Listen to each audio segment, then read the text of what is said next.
그냥 회사를 그만두고 싶으신가요? 회사가 싫고 매일 같은 일상이 반복되는 게 답답하신가요? 그래서 무작정 뛰쳐나오고 싶으신가요? 하지만 막상 회사를 나가고 나면 진짜 세상은 생각보다 훨씬 더 거칠다는 걸 어렴풋이 아실 거예요. 직장인으로서 느낀 무게감, 그렇다고 당장 나가서 내가 무엇을 잘할 수 있을지도 모르겠다는 막막함. 하지만 그럼에도 불구하고 무계획으로 퇴사를 하고 좋은 상가 자리가 나왔대요. 지인이 이걸로 대박이 났더라고요 라는 말에 휩쓸려 무계획으로 창업을 하셨나요?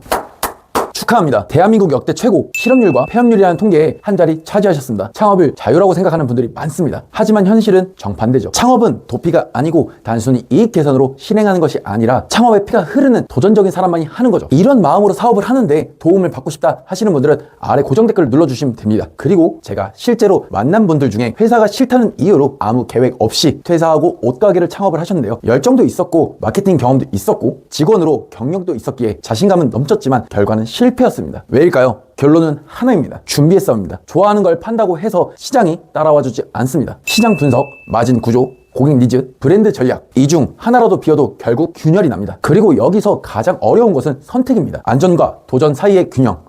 지나치게 안전만 쫓으면 평생 시작을 못하고 무턱대고 들이대면 크게 미끄러집니다. 핵심은 작게 테스트하며 학습하는 도전, 즉 리스크를 계산한 전진입니다. 퇴사 직후 전 재산을 베팅하는 건 도전이 아니라 무모함이고 반대로 영원히 준비만 하는 것은 실행 없는 계획일 뿐입니다. 그래서 오늘은 당장 써먹을 수 있는 정부, 지자체 지원 제도만 딱 짚겠습니다. 핵심은 간단해요. 내 돈 먼저 태우지 말고 제도부터 태우자.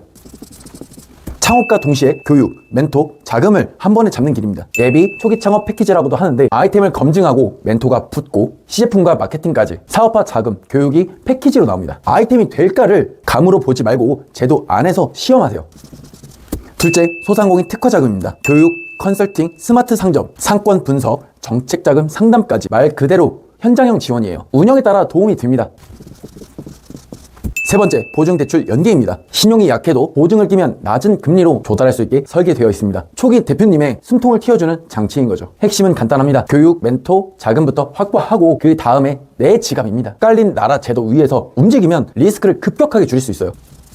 두 번째는 사업계획서입니다. 지원 사업의 문을 여는 사업계획서는 어떤 내용이 들어가야 하는지 핵심 4가지만 짚어드리겠습니다. 첫 번째, 문제와 고객입니다. 우리의 고객은 누구이고 어떤 상황에서 무엇이 불편한지 그리고 그 불편이 얼마나 자주 발생하는지부터 분명하게 나타내주세요. 우리가 집중하는 고객은 누구이며 이걸 하는 순간에 이런 불편을 반복해서 겪는다. 이 한 문장으로 시작하세요. 중요한 건 감정이 아니라 반복과 규모입니다. 이 문제가 작아 보여도 지속적으로 발생하고 돈이 따라붙는 문제인지가 기준입니다. 두 번째, 해결책과 시장 분석입니다. 우리의 해법이 기존 방식보다 더 싸거나 더 빠르거나 더 편하다. 이 3가지 중 최소 하나를 분명하게 증명해야 합니다. 지금의 시장의 크기는 어느 정도인지, 우리는 어느 구역부터 들어가서 어떤 경로로 확장할 것인지 흐름을 그려주세요. 타이밍과 첫 진입 경로가 논리적으로 연결이 되어야 합니다. 세 번째, 돈 계산입니다. 한 건을 팔았을 때 매출에서 원가와 고정비를 제외하고 무엇이 남는지를 명확하게 설명하세요. 이어서 앞으로의 1년간 현금 흐름을 목표를 제시하시고 정책 자금을 받게 되면 설비, 인건비, 마케팅 중 어디에 어떻게 얼마나 개선할 건지 약속해 주시면 됩니다. 네 번째, 운영과 안전장치입니다. 이런 내용이 들어가면 됩니다. 물건을 어디서 구하고 어떻게 만들거나 사입해서 제공하고 고객 불만은 어떻게 처리할 건가, 그리고 문제가 생겨도 멈추지 않게 최소한 2가지의 안전장치를 깔아두셔야 합니다. 예를 들자면 같은 제품을 공급해줄 거래처를 최소 2군데를 확보해 둡니다. 그래야 한 곳이 늦어도 다른 곳으로 즉시 돌릴 수 있어야 멈추지 않겠죠. 정리하겠습니다. 누군가의 어떤 불편을 자주 없애줄 건지, 우리가 뭐가 다른지, 팔면 얼마나 남는지, 그리고 멈추지 않게 어떻게 굴릴 건지, 이 4가지만 뚜렷하면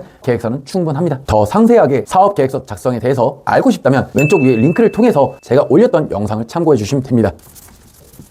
제도전 특별자금입니다. 이번이 첫 번째 창업이 아니라고요? 폐업 이력이 있어도 됩니다. 소상공인진흥공단에서 제도전 특별자금은 다시 시작하려는 대표님을 위한 소상공인 정책자금입니다. 먼저 누가 대상인지부터 보겠습니다.